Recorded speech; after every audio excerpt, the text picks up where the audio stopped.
Hello everyone, ఎలా ఉన్నారు మీరందరూ? మీ అందరి అభిమానంతో నేనైతే చాలా బాగున్నాను. మీరు కూడా ఎప్పుడు హ్యాపీగా హెల్తీగా ఉండాలని మనసారా కోరుకుంటున్నాను. ఇవాల్టి మన వీడియో తెలుసా, మంచి హెల్తీ రెసిపీ అనమాట. మన చిన్నప్పుడు దీన్ని చాలా ఎక్కువగా తినేవాళ్ళం. ఇప్పుడు జనరేషన్కి అయితే అస్సలు తెలీదు. అదేంటో తెలుసు కదా, స్వచ్ఛమైన ఆవు పాలతో చేసిన జున్ను అనమాట.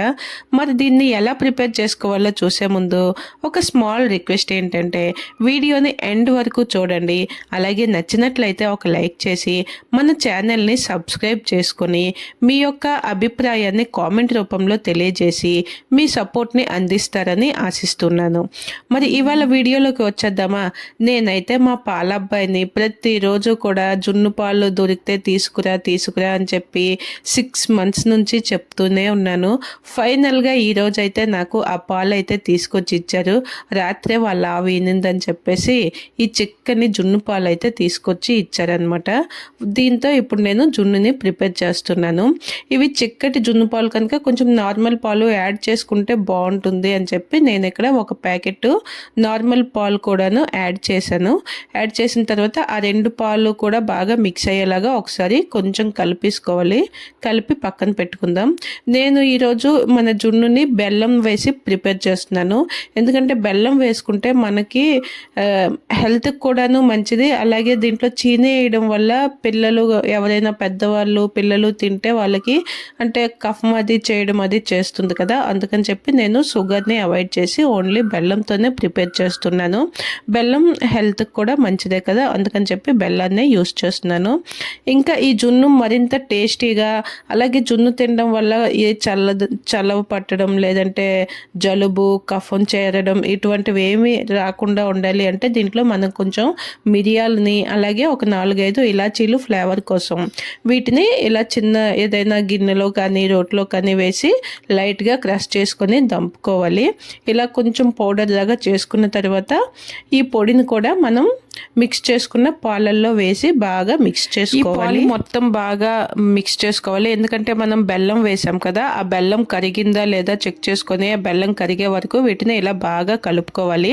బెల్లం కరిగిన వరకు కలిపిన తర్వాత ఒకసారి స్వీట్నెస్ కూడా చెక్ చేసుకుంటే తీయదనం సరిపోయిందా లేదా చెక్ చేసుకొని కావాలంటే ఇంకొంచెం బెల్లాన్ని యాడ్ చేసుకోవచ్చు.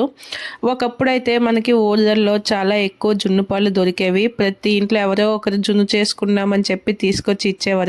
చాలా రోజులుగా ఇక్కడ ఈ ఒరిజినల్ జున్ను అయితే అస్సలు తినే ఇది ఛాన్స్ అయితే చాలా తక్కువైపోయింది కదా.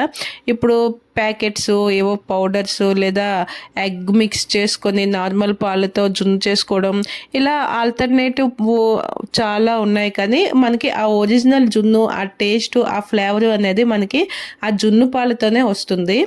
ఇప్పుడైతే ఈ జున్ను పాలలో బాగా బెల్లం మిక్స్ చేసుకున్నాం కదా, దీనిని ఒక కరెక్ట్గా వెడల్పుగా ఉండే మంచి పెద్ద గిన్నెలోకి మార్చుకోవాలి. అలా మార్చుకునేటప్పుడు నేను ఇక్కడ ఈ వేసుకున్న మిరియాలు ఇలాచీలు వాటిని వడకట్టేశాను అనమాట. అంటే ఇంట్లో కొంచెం చిన్నపిల్లలు ఎక్కువ ఉన్నారు కదా, వాళ్ళు తినేటప్పుడు అవి నోటికి అడ్డంగా దొరికితే వాళ్ళు ఇష్టంగా తినలేదని వడకట్టేశాను. వడకట్టకపోయినా పర్వాలేదు, కానీ వడకట్టేసినంత మాత్రాన ఏం కాదనమాట. ఎందుకంటే వీటి యొక్క ఫ్లేవర్ టేస్ట్ చక్కగా పాలల్లోకి దిగిపోయింది, అందుకని చెప్పి నేను వడకట్టి తీసేశాను. ఇలా మనం జున్నుని పాత పద్ధతిలోనే ఉడకపెడుతున్నాను. నేను ఎటువంటి కుక్కర్ అది యూజ్ చేయకుండా మనం జున్ను పాలను చేసుకునే గిన్నె సైజు కంటే పెద్దగా ఉండే ఒక పాత్ర తీసుకొని దాంట్లో ఆవిరి పైన ఉడికించుకుంటాం కనుక 1 లీటర్ వరకు నీళ్ళు అయితే పోసుకోవాలి.